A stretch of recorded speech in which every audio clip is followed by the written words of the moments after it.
Lelaki ini adalah orang paling santai di dunia. Hari itu dengan santainya ia berjalan di jalan raya menuju suatu tempat. Tanpa diduga, ia ternyata masuk ke dalam sebuah bank dan mengeluarkan senjata api miliknya, dan menembakkan ke berbagai arah, lalu menodong seorang teller bank dan menyuruhnya mengeluarkan semua uang dari laci kasir.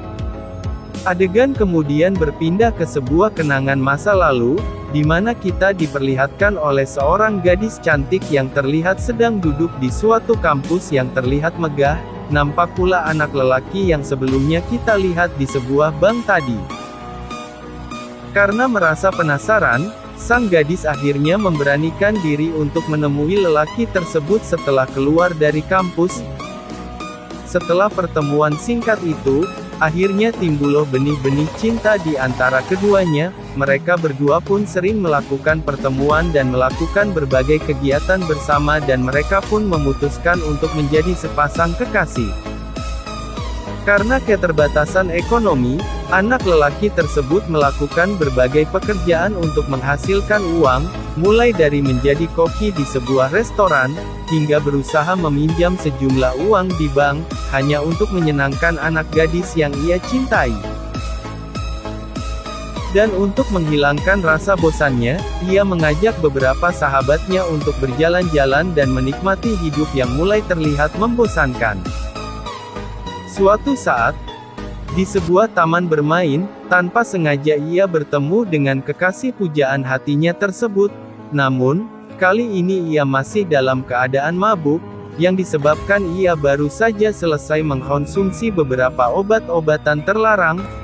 Tanpa rasa malu, dan karena dorongan obat-obatan terlarang, anak lelaki tersebut mengajak gadis itu ke sebuah tempat yang menurutnya cukup menghibur. Tanpa terduga, ternyata ia malah membawa gadis itu ke apartemen miliknya, hingga adegan panas pun terjadi. Setelah kejadian itu, mereka pun menjadi suatu pasangan kekasih yang seolah-olah tak akan pernah terpisahkan meski apapun yang akan terjadi. Namun takdir berkata lain ketika sang gadis tiba-tiba berkata bahwa mereka harus memutuskan hubungan mereka karena sang gadis harus keluar negeri demi melanjutkan studinya di sana. Hal itu pun menjadi pukulan berat untuk sang pria. Untuk menghilangkan rasa stres dan putus asanya karena cinta, sang pria, ia sudah berniat dan bertekad untuk bergabung dengan anggota militer untuk mengabdikan hidupnya di sana. Ia pun menemui salah satu polisi di kantornya dan mengutarakan niatnya, dan ia pun diterima dengan cara melakukan beberapa tes seperti latihan fisik dan daya tahan tubuh.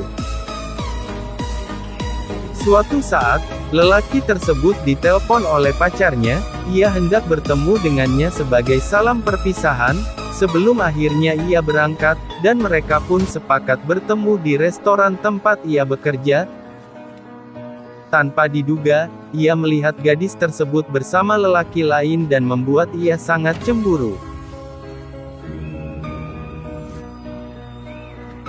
Karena merasa bersalah, ia pun segera menemui gadis itu di apartemennya di malam hari. Melihat pacarnya yang tampak sedih dan putus asa, ia pun berinisiatif untuk segera menghiburnya, dan malam itu, adegan yang super duper panas pun kembali terjadi. Si pria yang sudah terlanjur mendaftarkan namanya di kemiliteran, ia pun mulai melakukan berbagai pelatihan yang begitu menyiksa, dan benar-benar berat, hingga tanpa disadari, sang pria sudah mulai berubah, di mana lelaki yang dulunya cupu dan culun, tiba-tiba menjadi tegas dan kasar.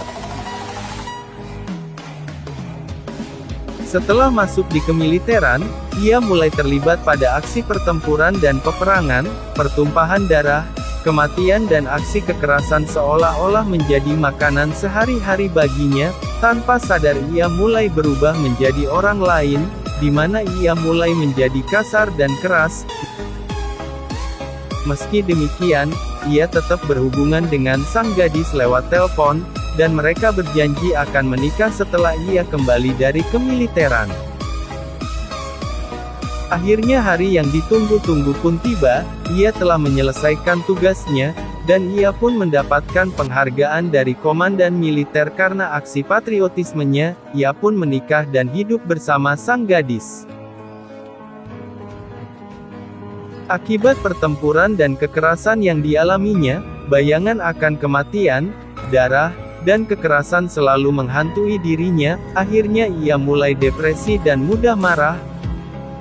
Untuk menghilangkan semua bayang-bayang itu, ia mulai mengkonsumsi berbagai macam obat-obatan terlarang dan menjadi pecandu berat. Dan hal itu pun mulai diikuti oleh si gadis. Akhirnya mereka berdua menjadi kecanduan, hingga suatu hari mereka berdua terpaksa menjadi miskin karena harus membeli banyak obat-obatan untuk memenuhi kebutuhannya. Karena kecanduan dan kemiskinan, hingga tidak memiliki apa-apa lagi, ia pun tidak segan-segan melakukan kejahatan, hingga ia seringkali mencuri dan bahkan ia nekat untuk merampok bank, dan aksinya itu pun diketahui polisi dan ia dipenjara beberapa tahun. Pacarnya pun terpaksa harus direhabilitasi untuk mengobati kecanduannya. Beberapa puluh tahun kemudian setelah ia bebas dari penjara, ia pun sadar dan memulai hidup baru dengan pacarnya lagi. Film pun tamat.